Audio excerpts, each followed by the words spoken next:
Hello guys, this is your friend and we are back with a new fanfic. Which is what if Naruto was the forgotten hero of the goddess, Tomb.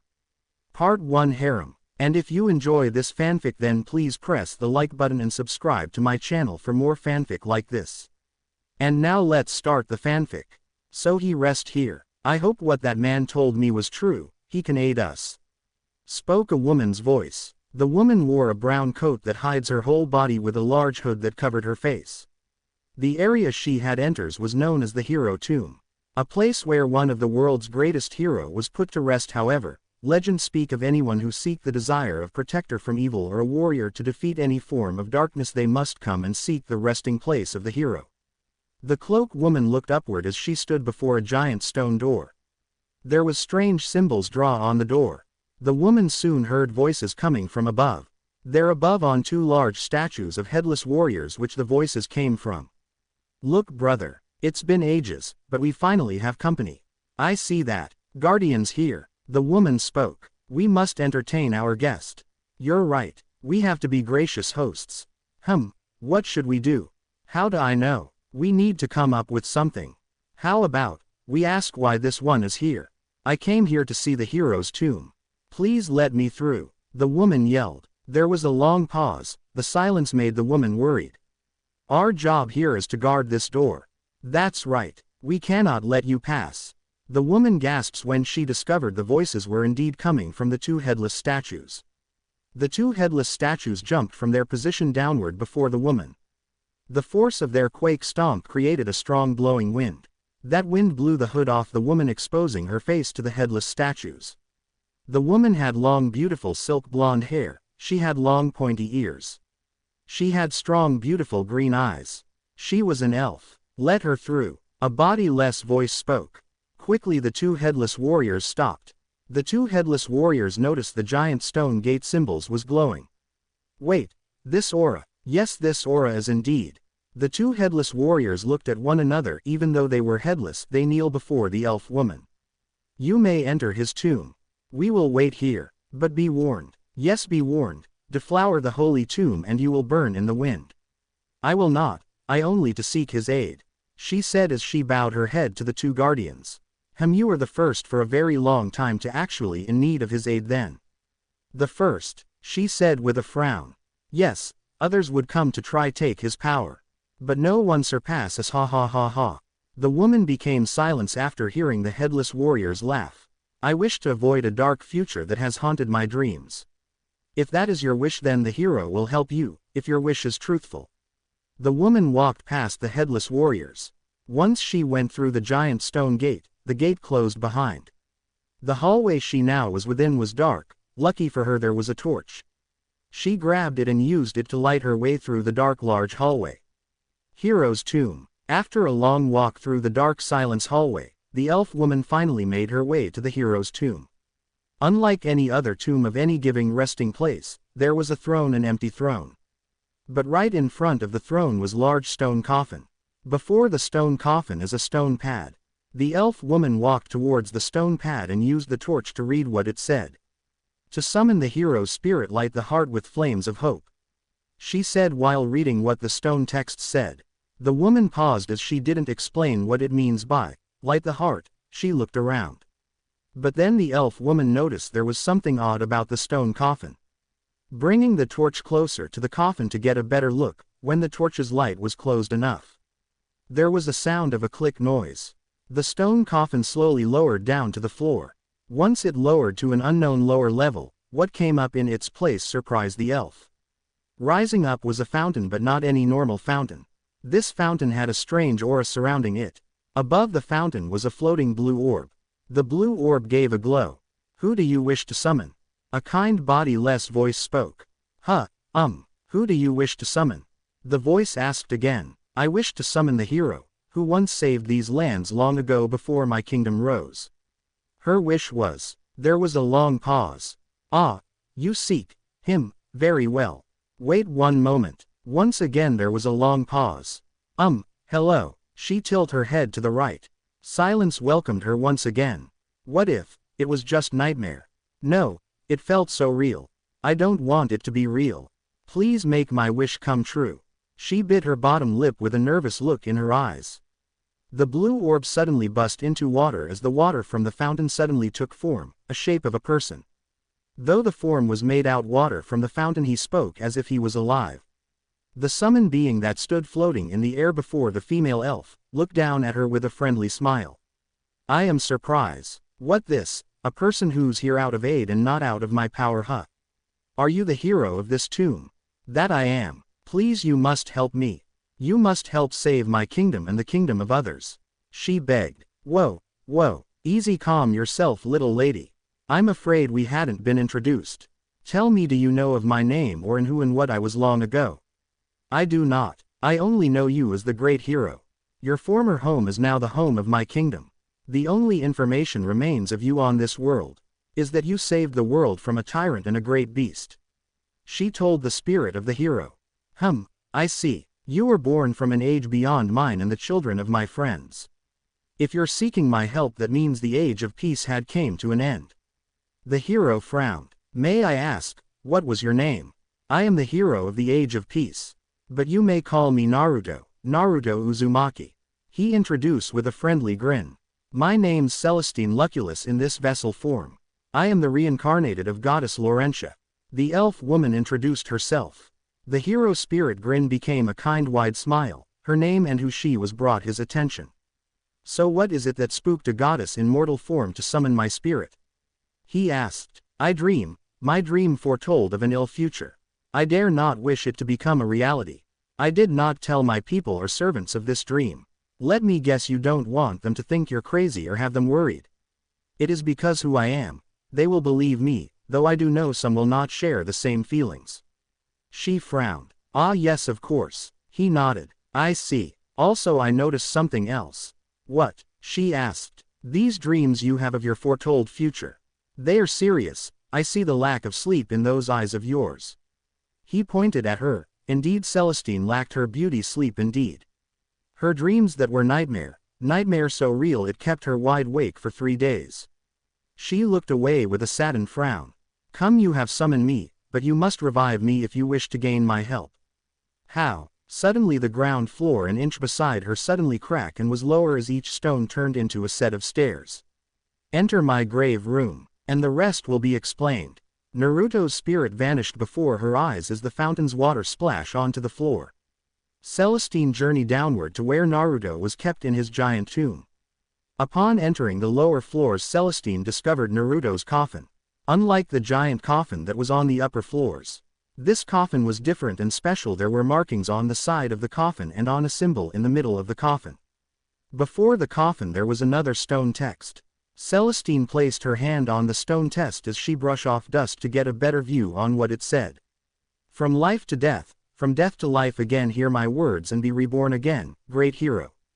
She spoke what the written text said. The sound of rumbling was heard. The room shook with loud quakes. The room walls light up with blue aura. The blue aura left the walls and formed into genderless being. The being looked at Celestine only for a moment. It soon then shot itself into the coffin. Upon entering the coffin, the entering force created a shockwave that pushed Celestine back. She hit the back of her head against the stone wall. The force was enough to knock her out. Sometime later, Celestine woke to the sound of a banging noise. Not sure how long she was out, Celestine turned her attention to Naruto's coffin. She saw there were large cracks around the coffin. But then she saw a claw bust out from within the coffin. She gasps for what she saw. But suddenly the claw transformed into a human hand. The hand moved the coffin to the right side to be open. Once it was open, the being who once was put inside was now free. Ah yes, I return. Naruto Uzumaki, the great hero, has returned. However, there was one problem. The clothes that Naruto wore he was barely wore now nothing but ruin-torn clothes, and they easily fell apart. And before he knew it he was standing before the elf beauty. Ah my bad. He covered himself. Here, use my cloak. Celestine removed her cloak and handed over to the hero. But upon removing her cloak, Naruto's eyes wonder and glaze up the beauty that matched Celestine's face as her body was sexy. Underneath her cloak she wore a very exotic outfit that showed a lot of skin. Her stomach exposed while her were large and round. Her thighs were perfect thick shape with her butt exotic round. Celestine's eyes widened for what she saw. Naruto noticed her blush and wonder why. Looking down he saw he had a major hard-on for Goddess Elf. He quickly covered himself. Sorry, been long time since I've been alive, let alone visited by a woman. He said with a nervous chuckle while blushing. Now before you and I have our little chat, let us go somewhere more comfy to talk. Turning away from his coffin he left with Celestine following behind. Following Naruto for what seemed like few minutes, following him up through hidden staircase that went upward. There they enter a large bedroom that strangely looked freshly new. There Naruto opened a large closet there he found fitting clothes for him. While he was getting dressed he spoke to the elf woman. So explain why you are in need of my help.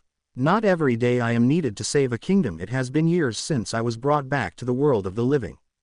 How long was it? She asked him. Can't remember. I just hope my boys and friends haven't caused trouble while I was away. He sighed. Friends? She looked confused. You met two of them early, the brothers. Oh. Celestine looked bit surprised. If those two still remain my guards then the others hadn't left their post. Then again after what I've done for them in death. Naruto put on a pair of black-colored pants. So what is the real reason you came to this place? He looked over his left shoulder. Celestine sat down on the comfy bed and let out a deep sigh. I feared not only my kingdom but the kingdom of many will fall upon one man and his army. I am unsure what will happen or will it happen. She gave Naruto a look filled with sorrow and fear. Please, go on. Naruto put on a chainmail shirt as he listens to what else the elf beauty had to say. My dream, it felt so real. The touch, the pain, the suffering of everyone. Naruto felt a strong hint of fear in her voice. She couldn't bring it to herself to give him a straight answer. Celestine was it. Celestine nodded. Hold still. Naruto walked towards her as he placed his right hand on top of her head. She grasped as she felt a surge of power just enter her body then into her mind. She couldn't move at all. Soon there was a blank stare look on her face. Naruto flashes of images that only brought a strong illness toward his now beating heat. The more images he saw the more he grew sick at what he saw. He soon let go of the elf goddess and turned away. Within Naruto's mind he saw the image of Celestine. Her face had a blank emotionless stare as she lay there on the ground. In the background was a ruined castle. Naruto saw the image of a man, his appearance covered in shadow to Naruto. But he heard the voice brought such fear to Celestine. As the man grabbed Celestine by the hair and said, I guess we're done here. It's a decent country now. But my battle has yet to end. Not as long as there are things to take by force. Celestine saw Naruto who was facing the stone wall with his hands ball into fists. Red aura surround his hands for a moment before he unball his hands. Naruto-san, she said his name. The images I saw, those of your dream. My dear, I'm afraid those weren't just dreams. They were foretelling what may happen, a possible future for you and your land. Naruto turned and looked unpleased. No, it can't be. She paused. So it is true, it will happen. She frowned as she felt her heart stank as fear filled in. No, Naruto yelled, but he soon calmed down. I am now pleased, very pleased you came to my tomb and awakened me. You will help me? She asked with hope in her eyes. He gave a nod which she smiled. Thank you. She rose from the bed only to bow her head to the hero. But, I'm afraid you must give me something in return. You have given a strong cause me to return to the living Celestine. You are the first of many who came to my grave for my aid then rather steal my power. I understand. Celestine looked deeply saddened when she heard him spoke of giving him something in return. You may do with me. I offer myself to you. I would rather lay with you, a great hero, than that fiend.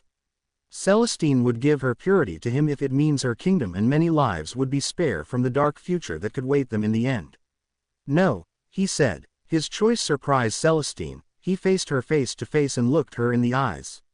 I would the love not force lust to lay with a beautiful goddess. I am not like those fiends. But that is not what I want in return. He touched the right side of her face as she blushed from feeling his warm hand. What do you want in return? She asked him. Naruto grabbed her hands and looked her in the eye and said, a world where new hope can be born. What I want to keep hope alive in this world. The hope I left behind has disappeared. I will aid you and those who in need. Thank you, Naruto. She smiled. Though being married to a goddess I wouldn't mind, he said with a joyful laugh. The other will not believe me, my dreams they will believe is just fear of losing my power. She frowned. Now tell me what is you want. What you truly want, Celestine. It's not just me beating the bad guy. He smiled. I want my kingdom to be safe. I want my people to be spared from this evil. I don't want any wives, daughters, sisters be raped by the fiends or be forced to watch their fathers, brothers be slain by those who wish to break this peace. Your peace. I want to save everyone but I'm feel so powerless, please help me. She begged him as her eyes spoke nothing but truth to him. For now you must be tired from your travels.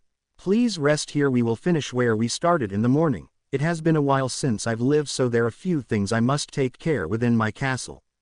Castle? But I thought this was your tomb. Naruto laughed, which confused Celestine. It is, but is also my castle. You came at such late hour, my dear, in the morning you shall see. Then again, having fog magic does come in handy. I must go and wake the rest of my castle, ha ha ha. He smiled, and with hope in her heart, she listens to Naruto and sat down on the bed as he left the bedroom to journey his castle to tighten up a few things. Later that night, Naruto was in the dining room of the castle. There he was having a meeting. There were a large number of other characters who came to the meeting which Naruto held. Naruto sat in a large throne-like chair. Beside him were the two headless twins who kneel down on one knee like the others. They await for what their master had to say. Ah, my lord, what has brought of your revival in this summon? A male voice asked. Ah yes, well boys. Naruto paused when he heard someone cough. And ladies, he smirked. I have returned from the grave by the wishes of a goddess who roamed my land as its new ruler. However, she had a dream foretold of her and her kingdom's demise. I cannot stand this to become true. Hope has vanished from this world I left behind, and so I return to restore its rightful place. Naruto said with a deep angry stare. So we're playing heroes again, huh? That's fine by me. A female voice spoke. Don't think this will be easy. If this has trouble a goddess in mortal form, this may prove difficult for us. A third male spoke, but his voice echoes as if he was in armor. Yahahaha. A creepy laugh was heard. It came from a skeleton being dressed in pirate clothing. This is not a laughing matter, bonehead. The female spoke with a annoyed voice. I want to end this war soon as possible, seeing what I've seen sicken me. I want each of you to come with me. I may send few of you off as guardians or support. Uzumaki told his allies. There's one little problem, Naruto-san. A second female voice spoke. What is it? He asked. Some of aren't human, at least anymore. Don't think they will be so open to some of us to help them. She said with a sad voice. That's true, but from Celestine's dream I've seen the enemy forces as a mix of human and non. But for now I will give each of you a humanoid form, those who wish it. I will not have all of you go, some I need to stay behind. My castle has been hidden, yes, for years, but I believe if this new threat discovers a new ally for Celestine, they will surely try to take my castle. Take, haul like they can. I got a silver arrow with their names on it. A third female voice said with a chuckle. I'll stay and defend the castle if that you wish. Spoke a knight in golden-colored armor. Ah, Dragonslayer, I may need you to come with me. Naruto paused for a moment as he took a quick thought. But I hadn't truly decided yet. Either you or Mirror Knight will accompany me and Celestine back to her kingdom. Naruto told his loyal friend. What of I? The knight in red armor spoke. Dragon Rider, you will stay protect the castle and tell the Rat King down below be prepared for some unwanted guests. Yes. The Dragon Rider nodded. Also tell the other one of the current state of the world and of my return. He guarded the city below for many years without fail. I am grateful for his service. Yes, of course. The great hero has returned to the world of the living, with one goal on his mind: to keep the hope of this world alive once more and end this new evil before it has chance to consume these lands whole. Time for a hero's comeback. Down far below the castle. Underneath the castle, far below the dungeon of the castle, was a special hidden area, an area that was the only entrance to the city underneath the castle of the hero. There, standing before the entrance of the underground city, was a very tall being. The tall being wore dark greenish gold armor. In his right hand was a large club, but it was really a giant bell hammer. The tall being heard the sound of the footsteps of the Dragon Rider. The tall being didn't move. It did notice the dragon rider, but it didn't bother the tall being at all, for they serve the same lord. I bring news, our lord has been revived. A goddess rules his land but not his castle. She seeks his aid and our lord wishes first to aid the goddess as well. Our lord wants you to continue your role as guardian of the city's entrance. Our lord is graceful for your services. We may have unwanted company, be ready. That is what Lord Naruto said. The tall being gave a slow nod to the dragon rider, and with that said and done the rider left the area, returning to his king. The very next day, Celestine woke up that very next day as morning came with bright sunlight shine upon the elf woman. Upon being woken up, Celestine gasps what she saw upon waking up. "Hello, milady. It good to see you have awakened," spoke a kind voice. Standing beside the bed which Celestine slept in that night was a person wearing black cloak from head to toe. Celestine could see the person's face. The person was female. She had large blue cat eyes. "Who are you?" Celestine asked. "I am Lord Naruto's loyal servant. Lord Naruto sent me to wake you. He's waiting for you in the dining room," the cat-eye woman said. Upon entering the dining room, Celestine was greeted by a surprise scene. "Ah man, how long has it been since I had food in my gut?" Naruto's voice was heard. "Almost 1,000 years, I believe, my lord," spoke a knight in black. "You sure? Felt longer than that. Then again, last time the world was going to be destroyed again by a dark curse," Naruto said while wiping his mouth. He grabbed another bowl of food and ate. Lord Naruto," the woman with cat eyes spoke. The women sweat drop after seeing him swallow a whole chicken leg in one gulp. "Ah, she's awake. Please join me in breakfast, Celestine," Naruto said with a warm smile. "Anything else you need?" the woman with cat eyes asked. "No, that will be all for now. You may return to your post Kala." Naruto said the woman's name. And with a bow she left the dining room, leaving Celestine alone with Naruto and the Black Knight. "Celestine, come sit. You must be hungry." He offers breakfast for the elf beauty. Celestine took his kind offer and sat across the table from him and enjoyed having breakfast with Naruto. While two together, Celestine noticed how lively the castle was. She also noticed that there was music playing as it echoes through the dining room. In the right corner of the dining room, there she saw a young woman dressed in long yellow dress playing a flute. "My lord," a male voice spoke. The two looked as they saw a man wearing a long white robe from neck to toe. The man had long hair that stopped at the shoulders. The color of his hair was pink. His eyes were blue colored. "Ah, what is it?" he asked the pink-haired man. "Madam, she wishes to see you. She has something to show you."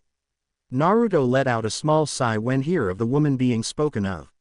"Very well, I'll be there. Celestine, would you mind staying here?" he said with a smile. "Where are you going? Did something happen?" She looked worried. "Nothing serious, just an old friend wished to have a private chat with me, that is all. I only wish what she wants this time," he said with bored smile. Somewhere within the castle, down below the castle rests a hidden place, a place where it was cut off to the outside world, but yet many things from the outside enter but never truly leave this place. The place was hollow as a dead tree, nothing but a long endless hallway, but once Naruto entered this place, the hallway from being endless to a short walk to a large round room. In the middle of the world was a cloaked figure who held silver-colored orb. "Ah, my lord, you." "Yes, I have your message. What is it?" he asked with a curious tone. "Ah yes, allow me." The cloak woman used her magic and showed an image of what she wanted to show him. "It seemed it was a good fortune that you were revived, my lord. Look and behold what future awaits this land, and I've seen the future from the mind of the goddess, but the face of the enemy that I have yet seen," he told the cloak woman. "If that is what my lord wishes, so shall it be." The cloak woman used her magic to display an image of the leader of the threat that will consume this land. The image shown the leader was a middle-aged man with short brown hair with dark brown eyes. He wore battle armor and held a large greatsword. Beside him was his army of men and non-humans. "His name is Volt," she told him. "I know his face. Now time for us to plan out our next move before he can strike, and from Celestine's mind the Queen of the Dark Elves will be his first prey. It seems it will take a day before he arrived." Naruto closed his eyes and thought what would be best choice of plan. "Then quickly we must act, my lord, if you can be there in seconds with my spell, or would rather travel by foot." She asked him. I plan to accompany Celestine back to her kingdom first. I plan on sending the 4 to the Dark Elf Queen. My lord the 4, you only use them if any danger threaten your rule. The cloak woman told him. The young lord let out a small sign. This is danger does threaten my rule. I've seen what Volt and his army can do.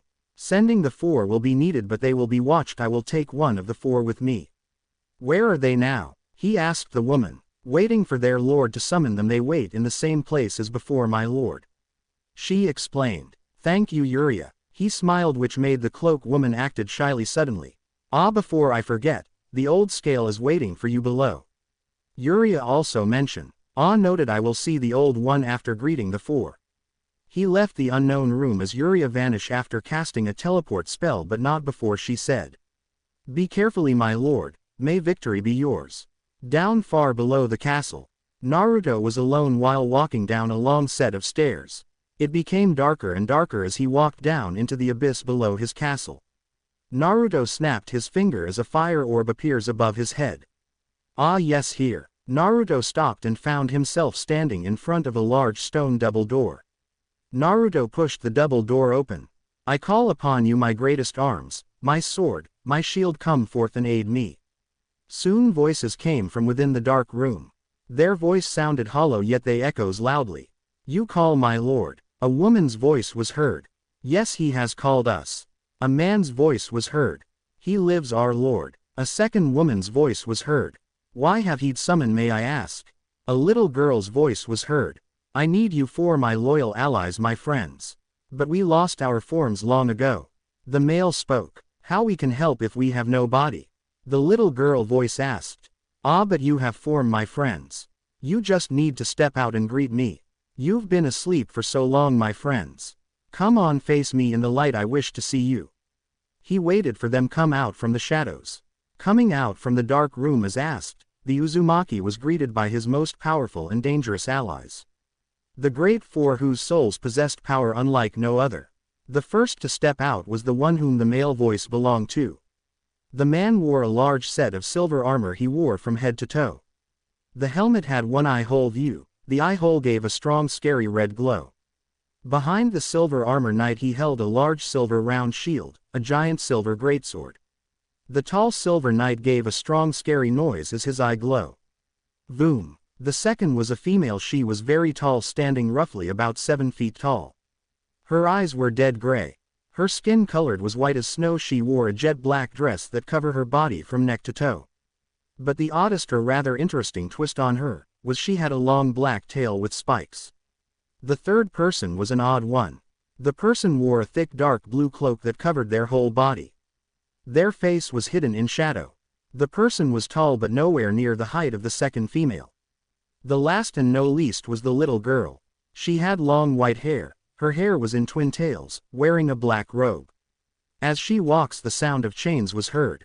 However, she wasn't alone. The little girl was accompanied by a giant dog. The giant dog had red eyes but had a third eye on its forehead. The third eye was white. The giant dog wore a broken spiked collar. The giant dog had long white tail. Go above and wait for me in the dining room. We have a lot of catching up to do. I will meet you there. I must visit the old one first. Without saying a word they nodded and left. Somewhere in the castle, Naruto walking on an upper floor of his castle, he walked across a long bridge only to enter through a large set of double door. Hello, old one, it's been a while. He said, greeting his friend. A strong deep voice echoes when spoken. You live, something must have disturbed the lands. No. Ah yes, a goddess who rules my land seek my aid. She revived me and so I return to bring hope back to this world. She is the first in many years to seek my help. He let out a deep sigh. This threat worries you. This is serious. Indeed, my revival may end in good fortune for the goddess and her kingdom. But I have a deep feeling saving them all will be a challenge. This threat is human, but yet he has army of human and none. You are Naruto, the crownless king. There is no challenge or challenger that can withstand you or your army. You said to me as you become this land ruler, did you not? Seeing a bad future alone should not seed despair and regret in thou's heart. Naruto soon smiled with a wide grin as he laughed soon. You are right, old one. I may need of your aid as well.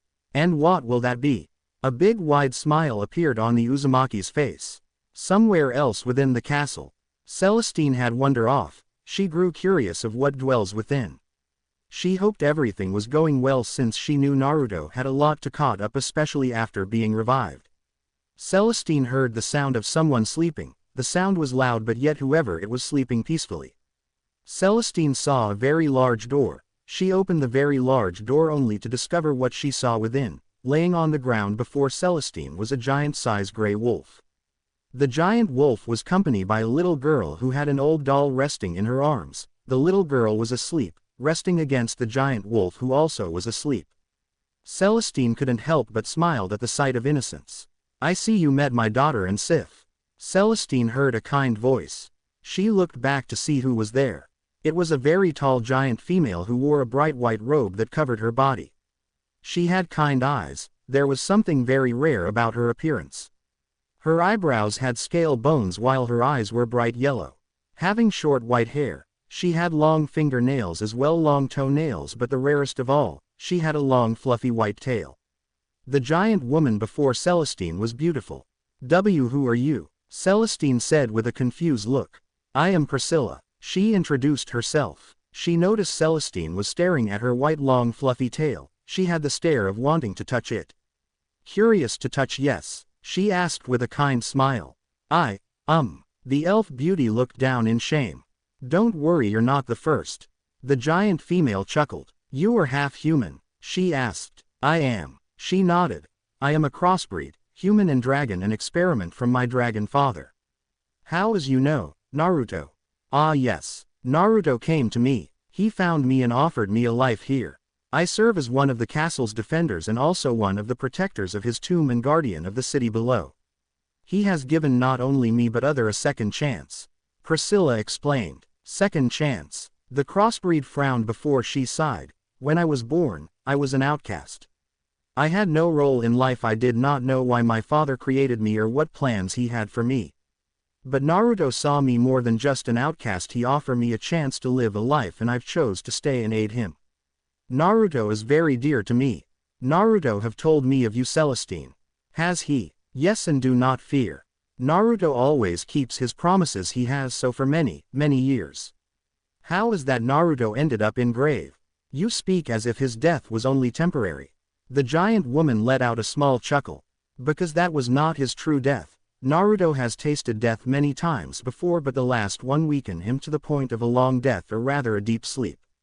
Naruto has defended this land many times long after his age enduring. You could his soul live in many place but in different time." "What do you mean?" Celestine was very unsure on the last part. Naruto has a great soul, a soul that refused to burn out.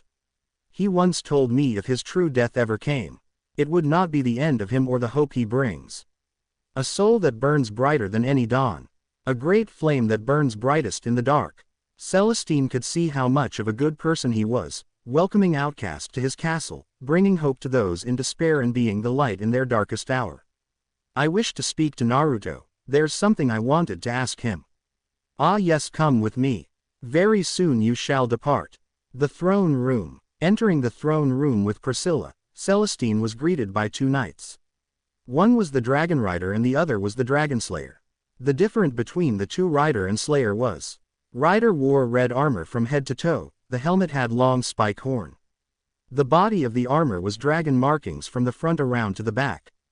The rider held a large round shield. In the rider's right hand was a long large halberd. The dragon slayer wore bright golden color armor. However, unlike the rider, the slayer helm was different. The helm was in shape of a lion's face. On the back of the helm was long dark red hair sticking out. The slayer was armed with a beautiful long gold color spear that was infused with the power of lighting. The two dragon knights were chatting on one subject, and that one subject, Celestine knew right away. "You will make sure they arrive safely, Slayer," the rider said. "The task will be done without fail, no worry, rider. I am only bothered by one thing alone." The dragon slayer let out a sigh. "And that is?" Dragon slayer noticed Celestine enter the room. "We speak of this another time," he whispered. The two knights keeled down on one knee before Celestine and Priscilla. "I shall be your guardian. Worry not, milady, you shall return without fail." Dragonslayer said with a bow head. Thank you, I am truly grateful all of you have offered your aid. But I am truly grateful for Naruto. Celestine felt her hope burning bright in her heart. Celestine, are you ready? She heard Naruto's voice. All turned to see Naruto entering the throne room. Standing proudly wearing his brown pants but with wearing a silver thick armor that had white fur around the neck of the armor, with a silver helmet. On the side of his right hip was a long black sword and on his back was a dark blue shield that had the symbol of an angry dragon. I've never seen an armor of such as yours before. Celestine looked from head to toe. Ah yes, this armor once belonged to a friend. This was given to me by that friend. It would be strange for a hero like me to aid you as a king. As such you think your people would allow a king to get his hands dirty to help a goddess, a princess? He chuckled lightly. Beside I rather not have the enemy see my face. Very well, I am ready. We shall return to my kingdom, I know they worry sick where I've been. She said with a frown. Yes, foolish what you did but you had good reason for it. Now then follow me, Dragonslayer we leave now. Yes my lord. Once they left the castle on foot, Celestine noticed few things while leaving the castle. She noticed Naruto and her was not only being accompanied by Dragonslayer. Naruto was riding on the back of Sif the giant gray wolf. There was a sound of a bird crying in the air. She looked up when she saw a large shadow of the bird. She saw the bird was carrying something big and silver whatever it was unknown to her. Dragonslayer grabbed the elf goddess and helped her onto Sif's back. She wrapped her arms around Naruto's hips. She looked back and saw there was very large long wide metal box but covered that was being pulled, but what amazed Celestine was who was pulling it. It was Kala the girl with the large cat eyes.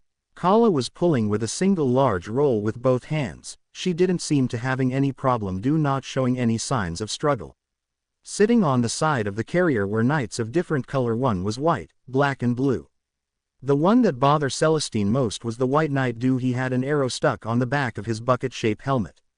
But sitting on top of the metal box was a young little girl who had a strong serious deadpan stare on her face. Celestine could hear the sound of chains coming from the young girl. Strong I know, Naruto said. Celestine turned looking at the hero king. Kala can hold her own. I've seen her carry heavier things without breaking a sweat. What's in the box? She asked. A little gift from a friend. This will be a big help during our battle ahead. I'm having some of my allies meet up ahead having scout ahead. There's no telling if we'll meet the enemy sooner than we think. We'll head for your kingdom first then to the others. I know this may be a bloody battle so be ready for the bloodshed ahead. He told her. Celestine frowned for a moment. She knew bloodshed will happen but whose blood will be shed worry her the most. She pray it wouldn't be her allies or Naruto's. Don't worry Celestine-chan, Naruto-san got a plan and his plan always works in the end. Kala's voice was heard. Even as such failure or not we won't go down without swinging. Naruto chuckled. He lifted the silver helmet slightly showing his grinning smile. Victory will be ours. I promise you. Naruto. She started. Yes. He asked. Thank you so much, but I wanted to ask you something. Sure, what is it? How did all of this started? I want to know your tale, if you don't mind. She said with a shy voice. Ah. He nodded. Since it'll be a while on our way to your kingdom, very well I shall tell you how all of this began. Let me start on the night of my birth. Naruto traveled for days, weeks and months but finally he had arrived. He arrived at the tomb of the king, but here he stand in the tomb of the king but through a different path through a different meaning. Naruto wore a different set of armor. He wore the Dragon Rider armor set but however the color of the he wore was different unlike the rider whose color was red.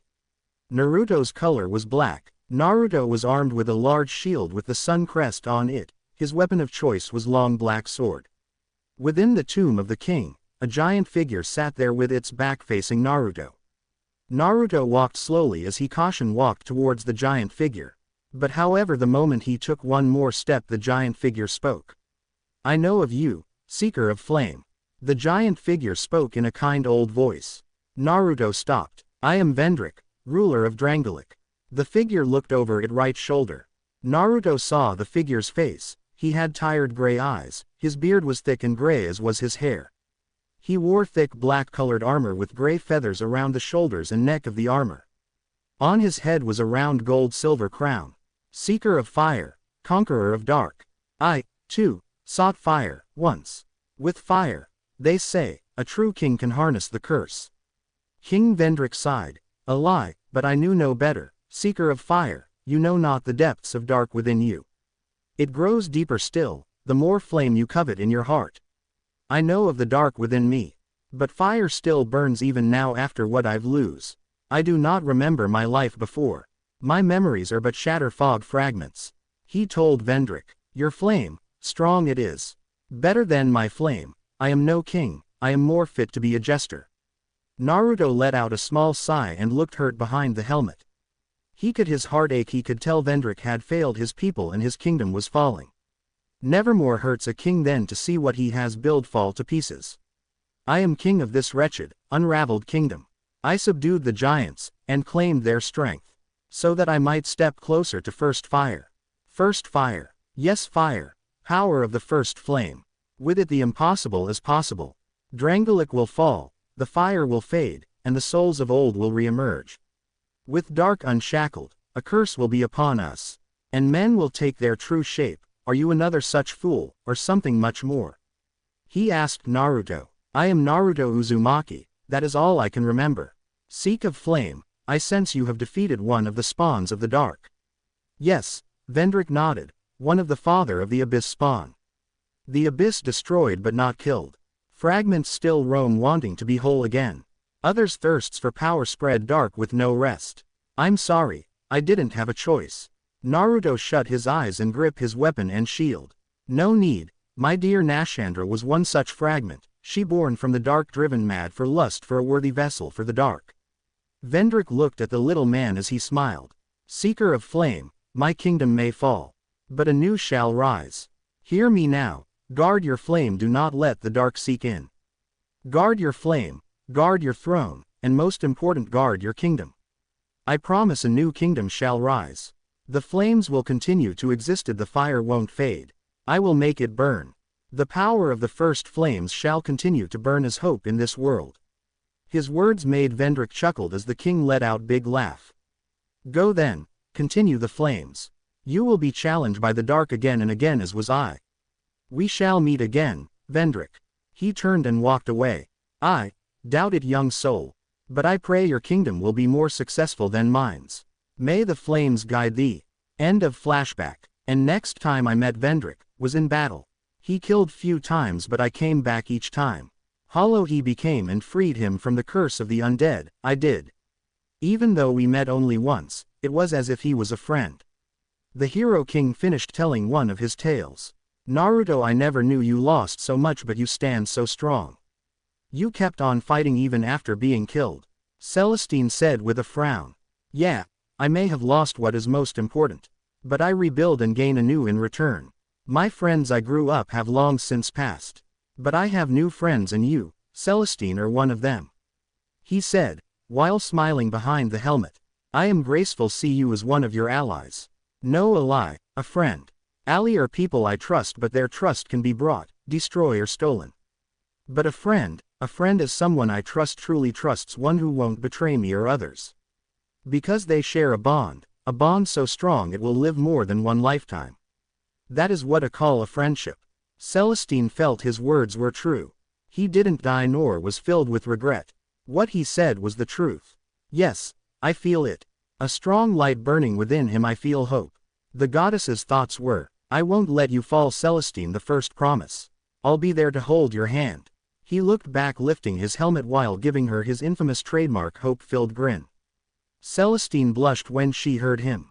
My lord, we arrive. The Dragonslayer spoke. Sif stopped when they exit the long vast forest and came across the sight from above. They looked down below from a cliff, the sight of Celestine's kingdom.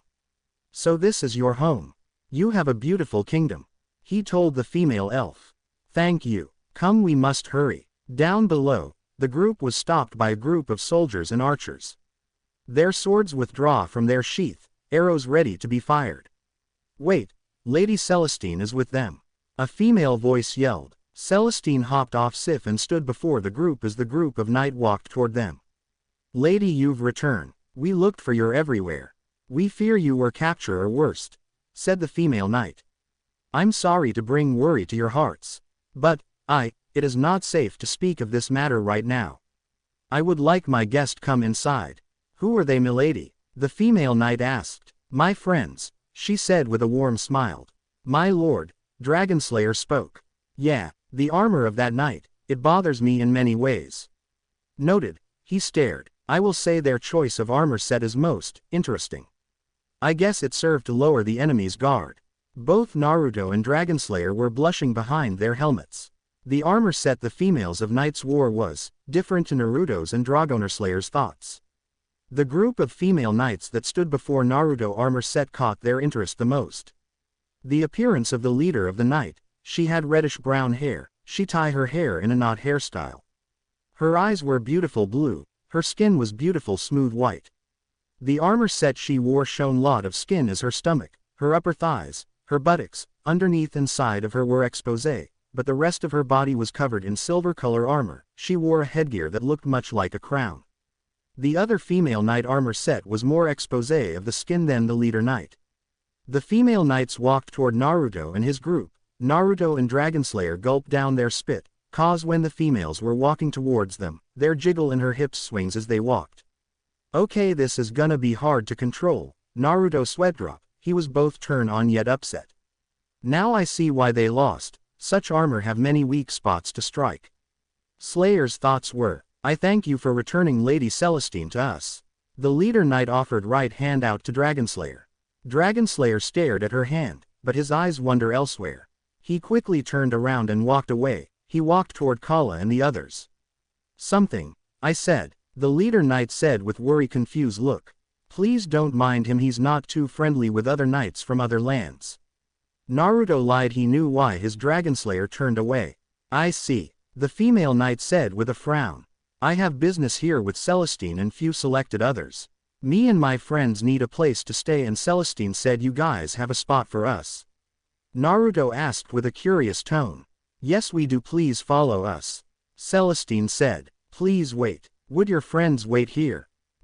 Naruto right away could tell what was going through their mind upon seeing their deep stare at his allies. Worry not, my friends only needs a spot to stay until I say so. I see. Do you have a church or temple? Dragonslayer asked. Yes we do. Why do you ask? Celestine asked. I would like to remain there until I am summoned by my lord. Celestine and female knights looked confused. It's one of his hobbies. He does it a lot in my castle. Naruto explained to Celestine. And the others? She asked him. We don't need anything, but you do, Naruto. Kala spoke. Naruto noticed Kala was holding her nose. He gasped once he saw it. Really? He shouted. Sorry my lord, but you really stink. Now Kala, that's no way. Actually she's right. He heard Celestine's voice. He turned his head to see Celestine and female knights also were holding their noses. Sorry Naruto. I didn't want to say anything rude. But, I knew I forgot something. No wonder the others were acting funny. He'd sweat dropped. Come on, bath time. You may be our leader but no excuse you can't take a bath. Kala grabbed Naruto, lifting him in the air while everyone either laughed or sweat dropped. Dragonslayer location. Words quickly spread like wildfire. Word of Naruto and his allies reached the castles that were held within Celestine's land. Dragonslayer entered the church. He was welcomed by the nuns of the church. Dragonslayer was gracefully. Is there anything you need, sir? A young blonde-haired nun asked. No, you may resume your duties. Please don't mind me. He sat down in the middle of the church before a statue of a saint maiden who was in a praying pose. I sense an ill tide coming this way. I will be ready, and my spear will be their end. I will not fail like I failed so long ago. I failed my lord before, I will not fail my new lord. Dragonslayer's spear gave off a small spark of lighting while he placed it on the floor beside him. May the flames guide thee. He spoke to himself. Elsewhere. Now, Kala, wait. Naruto shouted. You need a bath. Kala yelled. Yeah I know, but I can take a bath on my own. I don't. Too late. Splash. Naruto was thrown into a large pool of water. Good thing Kala already stripped him off his gear before throwing him in. Now clean up. We'll be waiting, boss. Kala chuckled while leaving the bathing room. Not like I wasn't going to take one. He mumbles underneath his breath. Naruto looked to his right and saw the White Knight relaxing with his back against the wall, while the rest of the knights stood and kept watch over their lord. Naruto looked to his left to see the little girl. She had her back leaned against the Black Knight. Naruto, while bathing himself, his thoughts wander off. The four, one is with me, but I wonder what the others are doing now. Elsewhere in another land within another kingdom. So this is the Dark Castle, huh? Spoke a pink-haired young male. The pink-haired young man was the same young man from before. He was company, or rather he accompanied the selected members of being part of the rescue's mission given to them by their king. The young pink-haired man was looking at the castle from peeking through a large brush. He withdrew his head and looked back at his allies. His allies were the tall silver armor knight, the tall dark cloak being and small group of 4 black knight archers. Okay, gentlemen and lady. We are here to perform our master task. He wants us to dispose of any of Volt's forces and rescues the Dark Elf Queen and her faithful servant. He told me the rest of the Dark Elves of this castle will be slaughtered left and right, as much as we could stop this from happening. This will ruin the element of surprise. He said with a wicked smile. This task will be done without fail. You need not worry, graceful assassin. But maybe you should be the one to do the task. We will assist as backup. The dark cloaked being said. True, since I am the most human-looking one of the group. I suppose I can greet the queen and try to discover some information. Very well then, I am in need of your aid. I will call you. But first I will inform our lord. The graceful assassin smiled. Don't forget there's a strong magic barrier around the castle. If you want us to aid you, you have disabled the barrier first. The dark cloak being spoke. He took a respectfully bow to his friends before vanishing into a vast of flower petals. Naruto's location. After taking a bath, Naruto roamed the kingdom wearing his armor. He noticed many eyes stare down on him. Curious to know who he is or what he looked like, he guessed their thoughts in one go. Celestine and her holy maidens escort Naruto and his group, showing them around what her kingdom hold, from meeting friendly faces of families who respect and praise Celestine, to meeting the local blacksmith. There you are, a happy voice sang. All turned their attention to where the voice was coming from. Ah, my lord, I found you. Do you have any idea how long it took me to find you? The young pink-haired man said with a little frown. 2 seconds, he guessed. No, it took me 5 seconds. 5 seconds, ah, you know how I hate being lost. It only took you 5 seconds to find me. Naruto sighed. Yes, but as your number 1 graceful servant, it should take me 1 second to find his lord. Naruto slapped the forehead of his helmet while everyone sweat dropped at the sight of the two acting to one another. What brings you here? Thought you were with the others. Nothing happened, did it? He asked. No, nothing happened yet. I only came to tell you. The young man whispers to Naruto. We found the dark castle. The others and I planned I go in first, see what I can discover before Volt shows. If you want, I can get rid of him with a little doom here and there. The young man giggled. No, that task I will deliver myself. You and the others already know the deal. Do what you must and complete it. Ah yes, very well then. Once that is done I shall see you again soon, my lord. The young man quickly vanished in thin air. He seems nice, Celestine said with a small smile.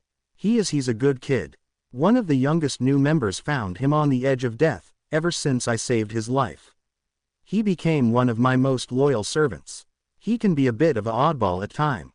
Oddball. The elf goddess tiled her head in confuse. He can be very serious during work, especially if it ends in failure. If I said punch, he'll punch. If I say kick, he'll kick. Thanks to him I have a garden almost everywhere in my castle, from the rooftop to the backyard, courtyard, anywhere with dirt you'll see a garden of flowers. Why is that? Celestine asked. He told me once a dear friend of his loved flowers and believed they can seed hope in hearts of people. Long after his friend's death he plant flowers in every bed of flowers in every garden. He'll cover this world in flowers so his friend's dream lives on. What is his name? She asked the Uzumaki. He doesn't remember, only his title is Graceful Assassin and the letter M. So everyone either calls him M or Graceful Assassin. Why is he's called the Graceful Assassin? Celestine nodded to Naruto. When he kills he rather has his foe end a quick, clean death or a beautiful death. Graceful as a flower, see what I'm saying? She nodded quickly. Don't worry, he only kill those who hurt others and evil. He doesn't enjoy seeing the innocent in pain. It happened to his friend, didn't it? Naruto gave a slow nod.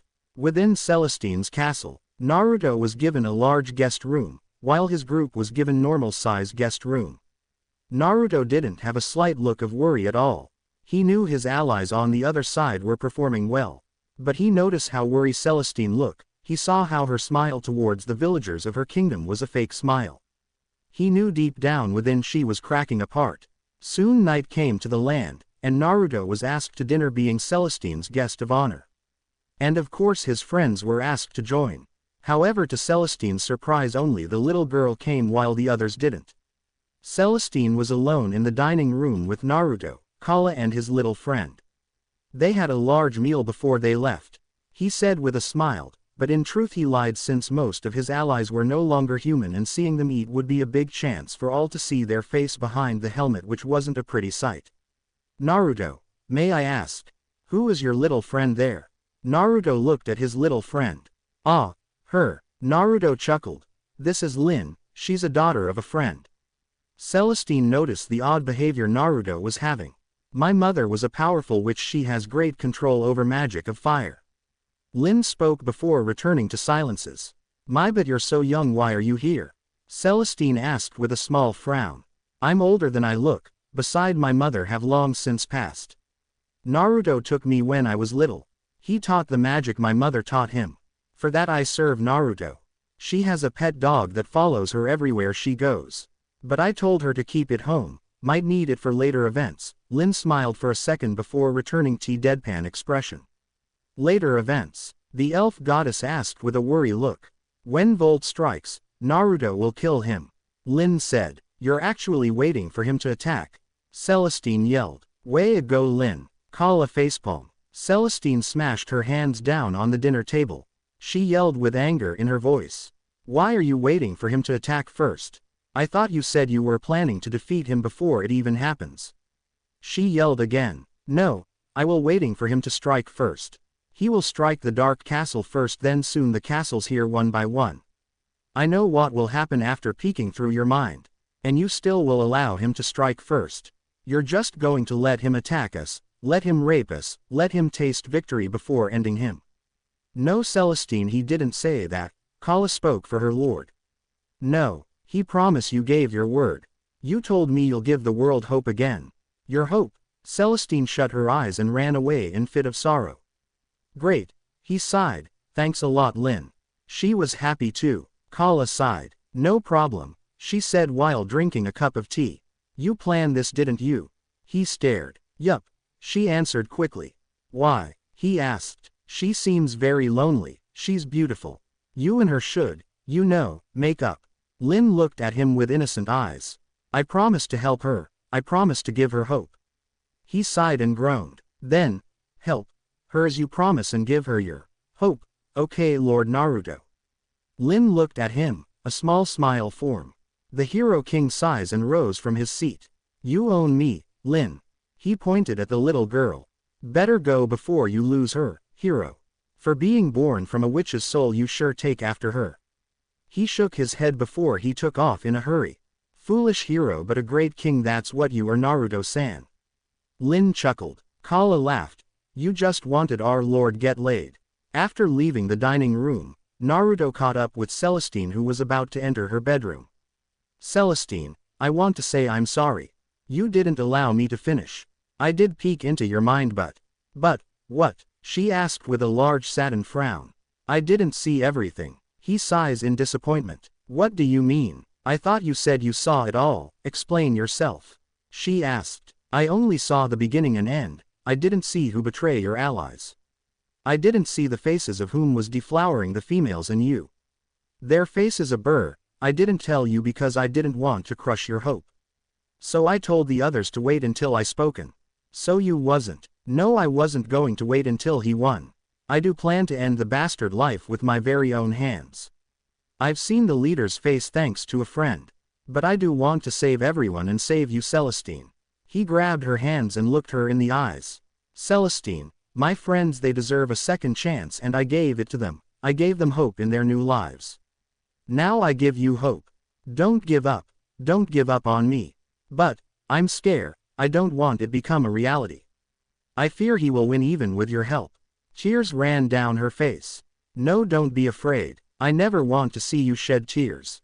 Not out of fear, not out of despair, but I want to see the tears of joy. Naruto removed his helmet only to be kissed by the elf goddess. Naruto lifted her in his arms as they enter her bedroom where the giant-size bed awaits them. Entering the bedroom, closing the large doors behind, he lays Celestine down on the large bed fit for a goddess.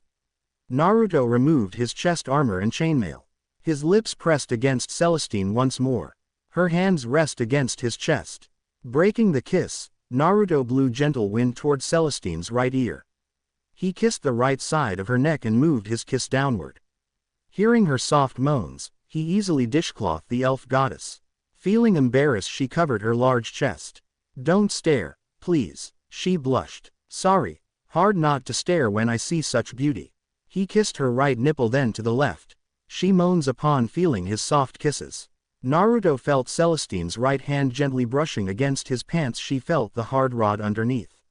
She stared at him and he stared back as if asking for permission. Naruto watched as she pants him. Once off, the elf goddess gasped, seeing the Uzumaki hard manhood, throbbing hard. Naruto lowered himself down between Celestine's legs. He kissed her thighs and licked them slowly before going for the main course. Celestine leaned her head back. She jerked, feeling his lips touching her special spot between her legs. Hearing the sound of him tasting the pure goddess, feeling her soft beautiful legs rubbed against his face as he continued to eat Celestine's and tasted her leaking juices. Celestine's face was blushing red. Ah, this feeling, it feels so good, am I coming? She thought. Celestine let out a cried moan. Naruto withdrew his face from her thighs and licked his lips. Celestine panting hard as she felt sweat drips off her body. I came. He made me come. Celestine, he spoke her name. The female elf raised her head slightly only to gasp at the sight of what to come. Naruto was full. He held Celestine's legs, but his hard slowly rubbing against the entrance to her. The look on her face was mixed with fear and confusion. Celestine, you're a virgin, right? He asked, and she answered with a nod. I'll be gentle, he told her. But before he could enter the goddess, Celestine gasped in fear and she quickly shut her legs. No, no, no, get away. She turned away while holding her head. Celestine, what's wrong? The Hero King looked worried. He touched her right shoulder. She looked over her right and quickly looked away. She shut her eyes and shook her head. I can't, no I can't. Stop please. Naruto closed his eyes and bare teeth. He knew the reason why. You see him, don't you? She looked at him and saw the sad Uzumaki. I'm sorry, Naruto. I would rather have you be the first man I lay with. But I can't, I see his face, and it's okay. He turned away and sighed. Long as he's out there, peace won't come. The flames of hope will be covered in dark. Putting his pants back on, just when Naruto about to get off the bed, he felt Celestine's arms wrapped around his chest. She held him closely. Would you stay with me, please? Her innocent eyes begged him. But, you still can rest with me, could you? He answered with a nod. He stayed with Celestine until she fell asleep. He watched her sleep. She was beautiful asleep as wake. He kissed her on the forehead and left the bedroom, but not before he said, I'll see you tomorrow. He whispered with a kind smile. Once outside her bedroom, his smile vanished into a large frown. So, no booty for my lord. He heard Kalla's voice. Standing outside the bedroom door was Kalla and Lin, who was waiting for their lord, or were they listening in on their lord and Celestine? He answered with a pause. Ouch, got. Maybe if you save the Dark Queen you might get some. Kalla giggled. Would you stay here and wait or leave a clone while you work? Lin asked her lord. What's the report on the others? He asked with cold piss voice. Waiting for Volt to show up. She told him. I'm going to the Dark Castle. With that huge boner. Seriously. Kalla pointed and sweat dropped. I'm in the mood to kick some now. He said. But, I'll be back before she wakes. Elsewhere, the graceful assassin was hanging upside down as he was surrounded by spears and swords. Okay, maybe teleporting was a bad idea. Magic barrier means no teleporting. Must remember that. Who are you? State your business. A young female dark elf asked. The young female dark elf's appearance caught the graceful assassin's attention. She had long blonde hair wrapped in ponytail. Her eyes were crimson red, she wore dark blue armor that shone much skin. She had middle size, around between B or C cup. Her hips were around and lovely, so desire enough to glomp with your bare hands. I am nothing but a messenger, my dear sunflower elf. He spoke with wink. The female dark elf slightly blushed from his words but groaned in the end. Caught you trying to sneak into the queen's castle. What message do you have, strange one? She asked him. My lord, my master the crownless king wishes me to deliver this message to your queen. He said with friendly smile. The elf female frowned and told the other elves to let him go. The graceful assassin landed on his feet like a cat. Get moving, you will speak with the queen quickly. She's waiting for her guest to arrive. She pushed him forward. Guest. He looked curious. A man from the far lands. He comes to aid our queen, in the battle in this war. The man must be Volt. Guess I'll have to play around until he shows up. I want to meet him and maybe end this trouble for my lord. I know he'll be mad for me stealing his kill. Oh well, he. The graceful assassin glacé over his right shoulder with a cold stare. Far behind the brushes his allies saw his stare and nodded. Everything was going as planned. Dark Castle. The Dark Castle, its origin unknown, it rose from the earth. Guarded by a magical force field that protects it from outside threats of any kind. The effects of the force field makes the sky red whether day or night. The air is harder to breathe and earth life slowly dies around the castle. The owner of the castle is a dark elf, whose beautiful is unmatched by any elf of low or high class. She was also known as the Dark Queen. The Dark Queen holds dominion over the darkness and evil within her land and castle. Who are you? State your business. The Dark Queen asked the graceful assassin. The graceful assassin was down on his knees with his hands tied behind his back. Don't ya think this is a little too much? I am a messenger, nothing more. He chuckled nervously. If you are so, then why my faithful servant found you trying to sneak into my castle? The Dark Queen asked him again. You see, the magic barrier you held stopped from me entering. I couldn't enter, nor could I find a way to speak with your servants. For they were within the barriers and only passing through I was able to speak with them. He explained. The Dark Queen stared with a mean glare. What is this message? She spoke with a sign of being curious. Ah yes, he nodded. My lord, the crownless king. He wishes to form an alliance with you, Dark Queen. He heard rumors how your dark elves are truly a powerful force. You control the dark elements so well, like an open book. He lied. Crownless king. The Dark Queen mumbled to herself as the title seemed familiar to her long elf ears. What else did he say? She asked the assassin. He heard the queen of this castle beauty outmatches any female alive. Any king would be blind and foolish not to marry a queen such as her, for her powers even outgrows the power of the high elf goddess Celestine. Again he lied. The more the Dark Queen listens to the assassin telling her about what his crownless king message was, the more she glare at him. I am sorry to tell you, messenger, but I have already formed an alliance with someone else. Tell me, what is your king's name? The title Crownless King. I've heard that title before. The Dark Queen asked him with a deep frown. My king never told me his true name. He known as Crownless King or King. Again, I am nothing more than a messenger. What kingdom you came from? Her next question was. The graceful assassin knew what was going on. She was testing, or rather pushing the lies out into truth. The assassin would need to play his cards right. A kingdom to the far, far, far west. Past the great sea and many lakes. Over the mountains and underneath the carven of many. You have traveled very far to deliver this message. Yes, I have. Without rest it has been ages since I've had food and water. It would be so kind of you to reward me such things. He gave a weak smile. There was a long pause between the two. The Dark Queen soon let out a small sigh. My faithful servant Chloe, would you give this young man something to eat and send him on his way? Yes, my queen. Chloe bowed and untied the assassin and pushed him out of the throne room as she followed him. While being pushed, the assassin saw a small group of men entering the throne room through a different doorway. Chloe watched the graceful assassin gulp down his food. He grabbed a large cup of water and gulped it down. The assassin noticed how the female dark elf was giving him a dirty look. Is your king human? She asked him a sudden question.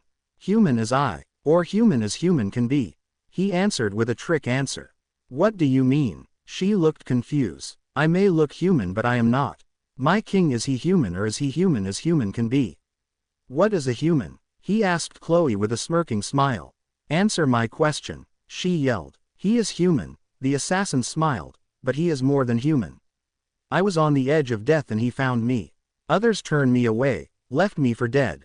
But he took me in, feed, clothed, taught me. He raised you. The female dark elf grew a frown. Yes, he did. I follow him without question. But your queen, a fool to say no to my king's offer.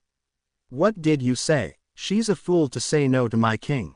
He said again. Chloe withdrew a dagger and held against the assassin's throat. Why angry? You speak as if I spit in her face. My queen, she is no fool.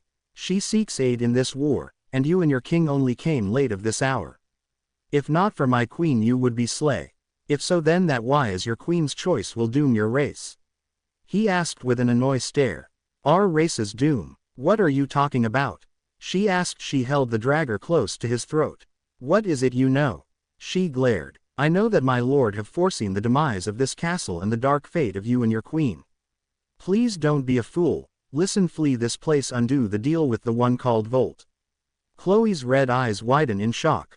How is it you know that? Only one who knew that is me and my queen.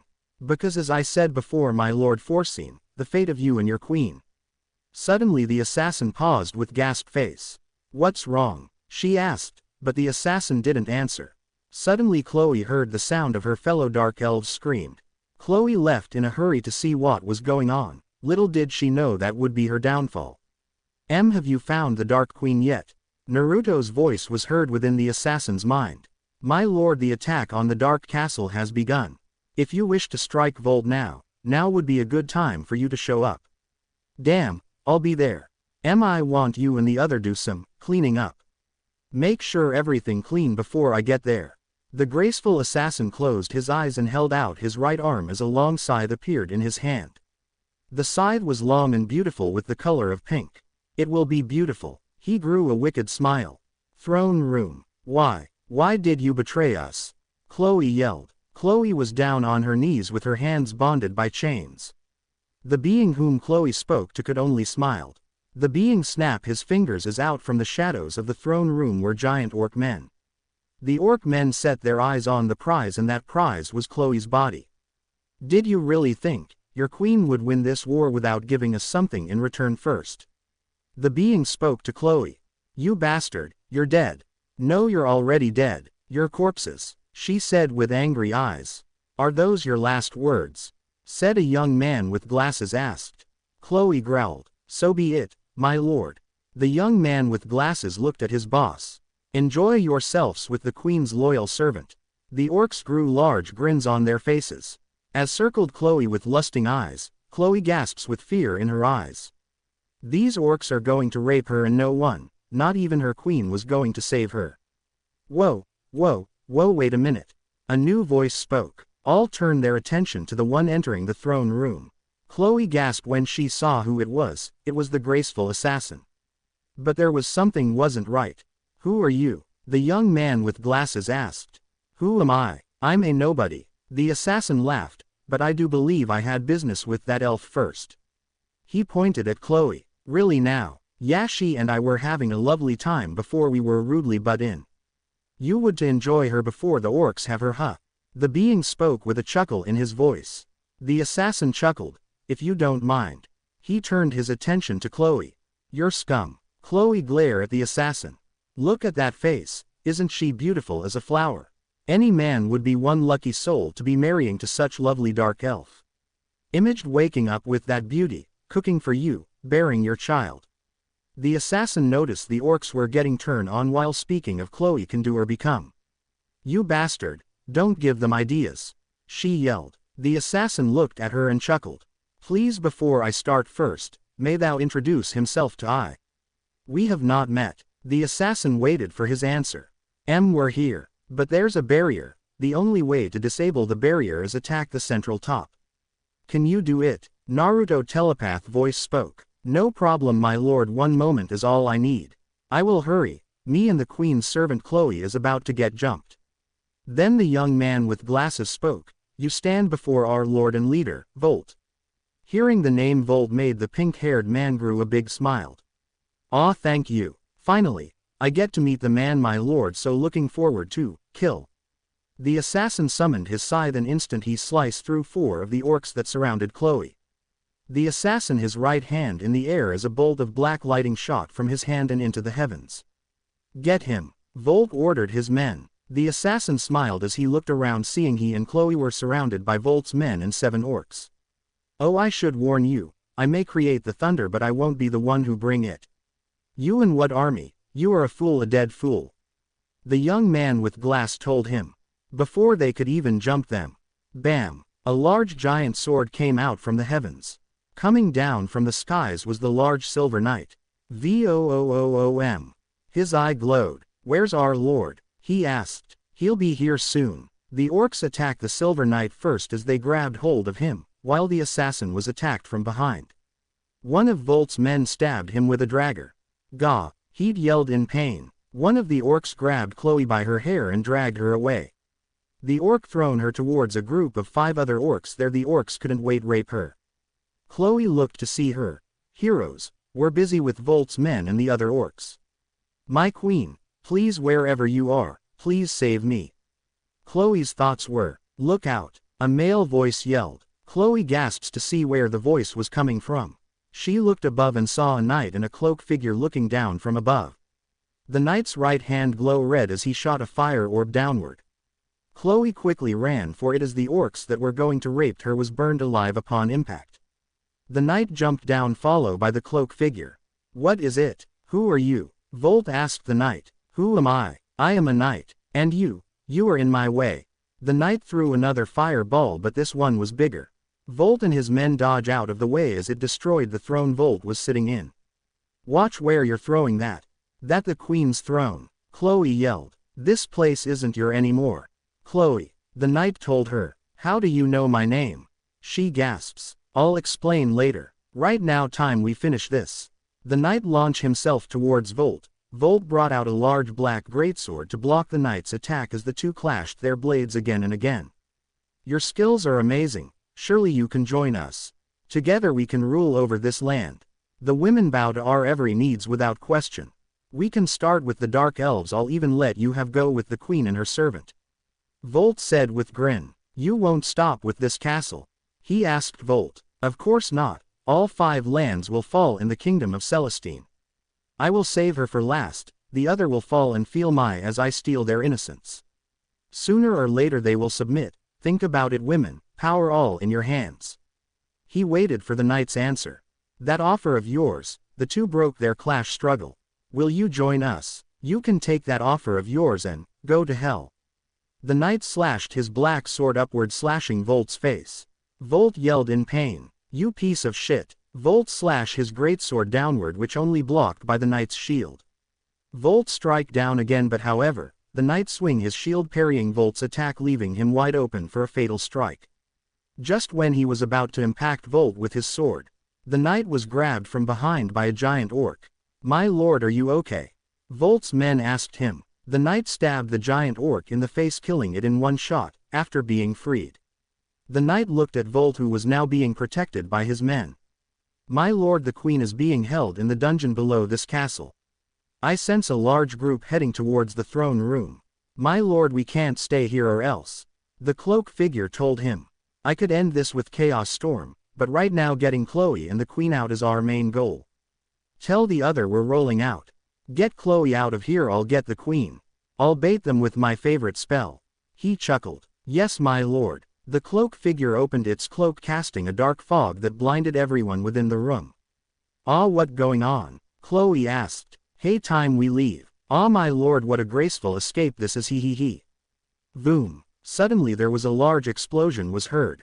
Once the dark smoke was cleared the knight and his allies has vanished and Chloe was missing. Find them. Volt yelled with fury in his voice. Down below the dark castle.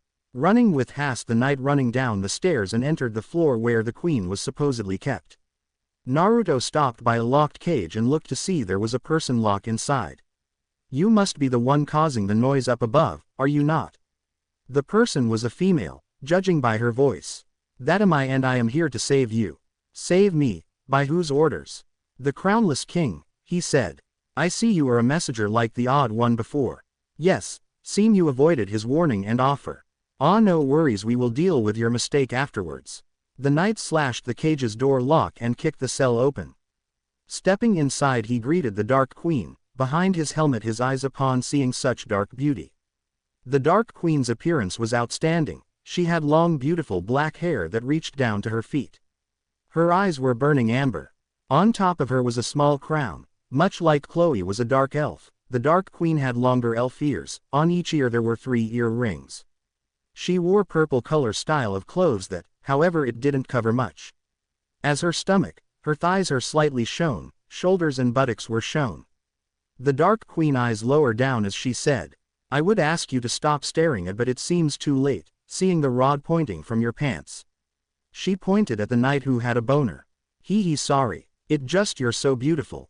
But it is true, we are here to save you, Chloe is safe. The knight looked at the Satin Queen and sighed for a moment. He sheathed his sword and placed his shield on his back. He went over and picked up the Dark Queen, carrying her in his arms bride style. What are you doing? Put me down. I won't leave my castle. She asked. I'm getting you out of here. This isn't your castle anymore. Chloe is waiting for you. Staying here will do you no good, trust me. Very well, but if you so and must carry me as such. Would mind placing your hand somewhere while carrying me? The knight looked and noticed his right hand was underneath her buttocks. No wonder I felt something so soft. He swifted his right hand slightly off her buttocks. Better? He asked. Yes. The knight heard sound of Volt's men and other surviving orcs coming down the stairs. The knight rushed out of the cage and took a different path, however that path led them to a dead end. We're trapped. The Dark Queen shook her head. No, we're not. He placed the Dark Queen down as she stood up beside him. The knight's right hand once again glowed bright red. You might want to stay back, way back. She did what she was told. Hurry up, she told him after seeing the enemy was right behind them. Get them, the enemy shouted. Not today. The knight launched what seemed to be a mini sun toward the dead-end wall. Boom. Got ya. One of Volt's men grabbed the Dark Queen by the hair. Get away from her. The knight threw a second mini sun towards the group of men. Ah, it burns. I'm burning. The Dark Queen ends of her hair were slightly burned off. The knight sweeps her off her feet and jumped through the hole.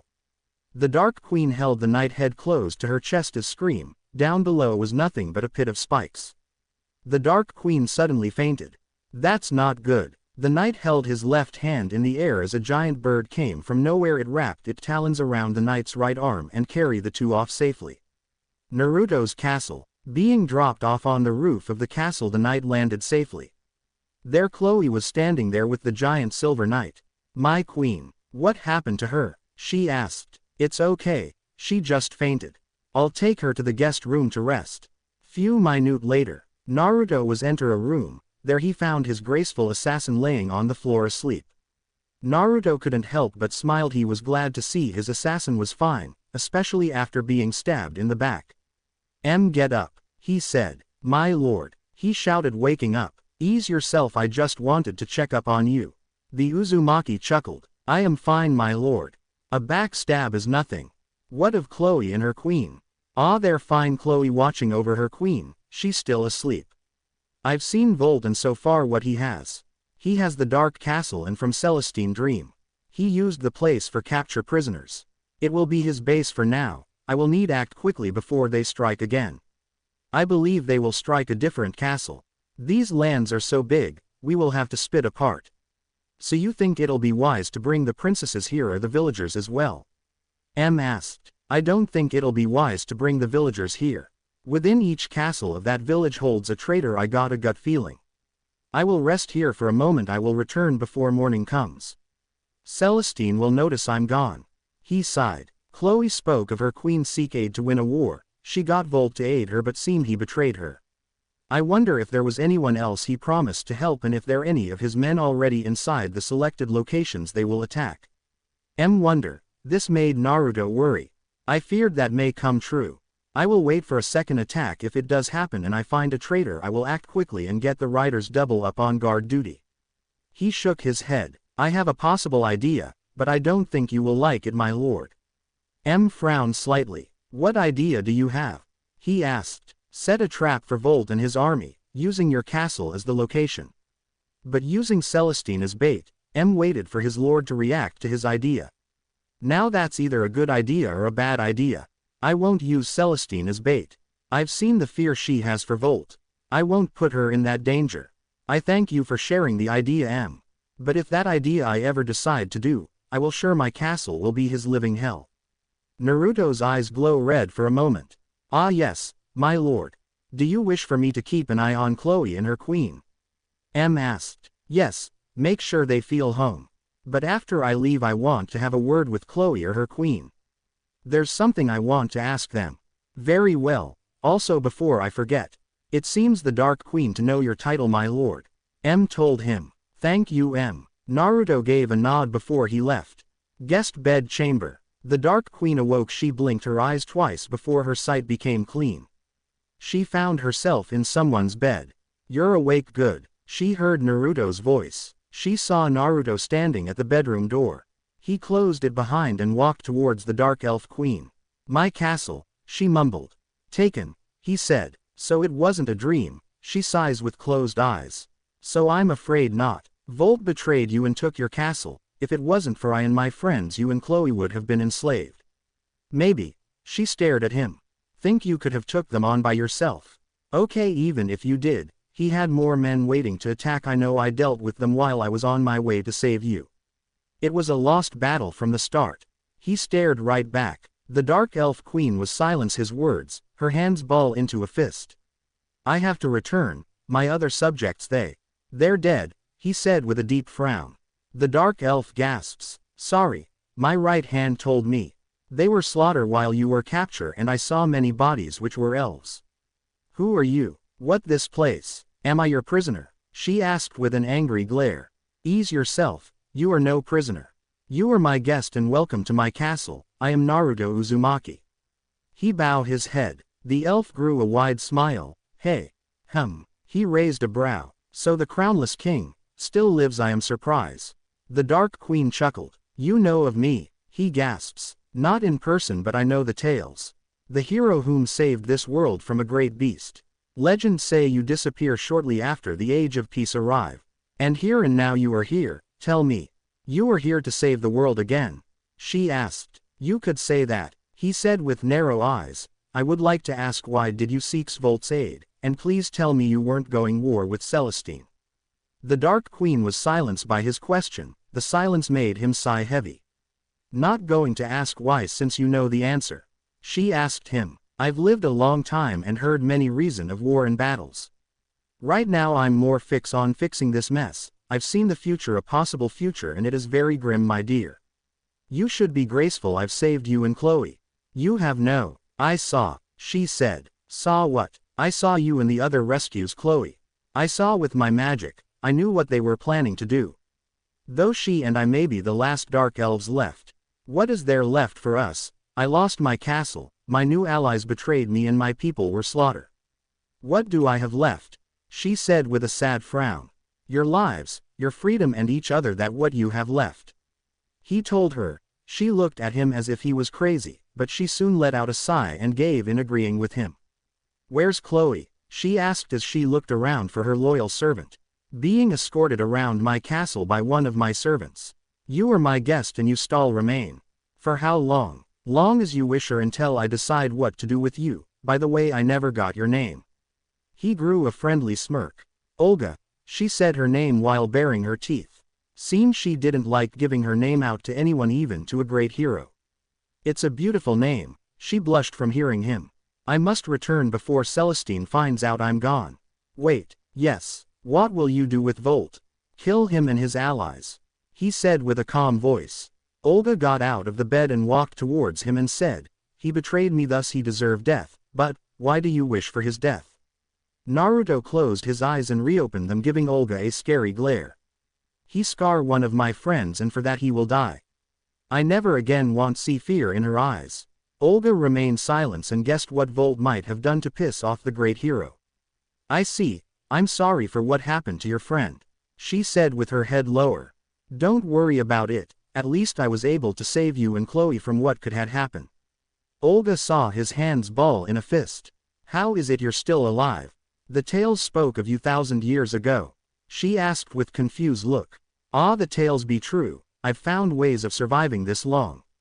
He laughed. How is it so? She asked. One is my blood, I am Uzumaki, thus I am given the long lifespan of an Uzumaki. But I did not live through the full lifespan of Uzumaki, I'm afraid. But I woke alive again, but the world has changed. I would explain my story of my second life, but I am needed else. But before he turned away, he felt Olga grabbed his hand. Are you the last Uzumaki? Her question was. He sighed. A part of him knew she was going to ask him that. Olga, he looked at her, she looked and wondered what he wanted. Everyone I loved during my age, are long gone. I am the only one who remains of the old world of mine. At first when I discovered this, I went insane. Insane, she looked surprised. To be driven mad to know you're all alone, to know you were brought back by some unknown force. My home was gone, my friends and loved ones dead. And soon my memories of them faded to nothingness. I went insane. But I was saved. Saved. Yes, I went mad from losing everything I had. But I was saved by a bright light. A knight found me and stopped me causing any more harm. He defeated me in battle. I soon awoke in a place. A prison with my mind interacts but my memories shatter. After escaping the prison I met the knight again soon after. His words were kind and the friendship we had was warm as the sun. A brother in arms. He chuckled. I'm lost. What happened to you? What drove you mad? Seeing nothing but a look of sorrow and regret in his eyes. That, I can't remember. I wish did remember, or maybe it's best I shouldn't. Even now I remember their faces but their names have faded from my memories. I don't know whether I had children or was I married, I had friends, or I think I had. I can't remember my former past. He shut his eyes as he tried to remember but failed. Olga could see how hurt he was bringing this up.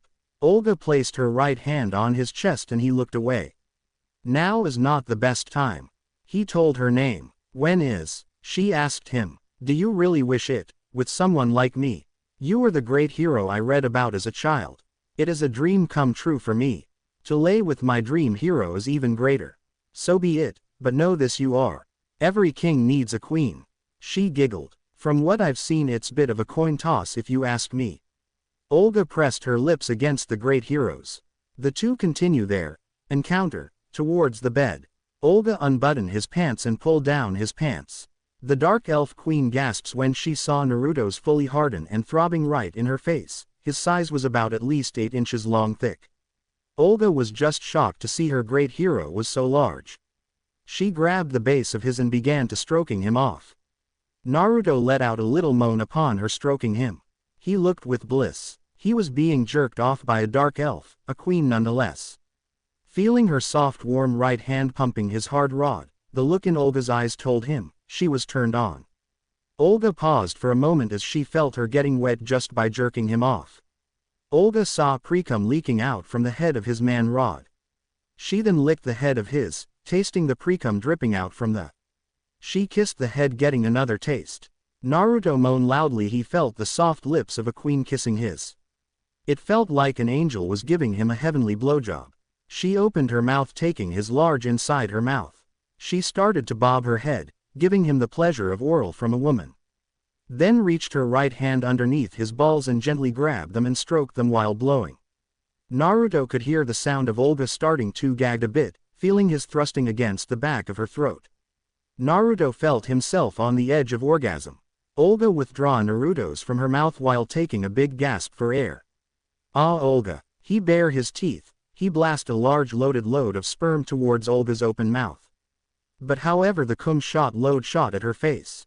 Ah, she yelled. Sorry. He sweat drop. So thick. She scooped up the load with her left index finger and tasted the sperm of a great hero. And, tasty. She licked her lips. Huh. Olga saw Naruto spring to life, ready for round 2. So legend speaks true. The great hero has amazing stamina. Naruto handed over a small cloth for Olga to wipe her face off of his loaded cum. Now shall we continue? Olga stripped her clothed bare full body before the hero. Naruto stripped off as well. Olga placed his between her large round soft D cup. Olga moaned soft, feeling her savior throbbing between her. Naruto felt her hot breath on his. Olga opened her mouth once more, taking it in. Naruto felt her tongue wrapped around the head of his. Her squeezed the base of his. She withdraws his from her mouth as a loud pop sound was heard. She then trapped the head of the in her sandwich his man Rod. Ah Olga, Olga-chan. He felt himself on the edge again. Come for me Naruto-sama. She begged him to come. Naruto shot a larger load this time. Olga's felt her sticky and wet with her hero's sperm. My, this is twice more than your first shot. She looked shocked. Has been a long while, since I touched a woman, a real long time. It would be an honor to ease your urges Naruto-sama. But before that, I believe I should give you pleasure this time. He grinned. You may, but by using this. She grabbed his and stroked it until it become hardened again.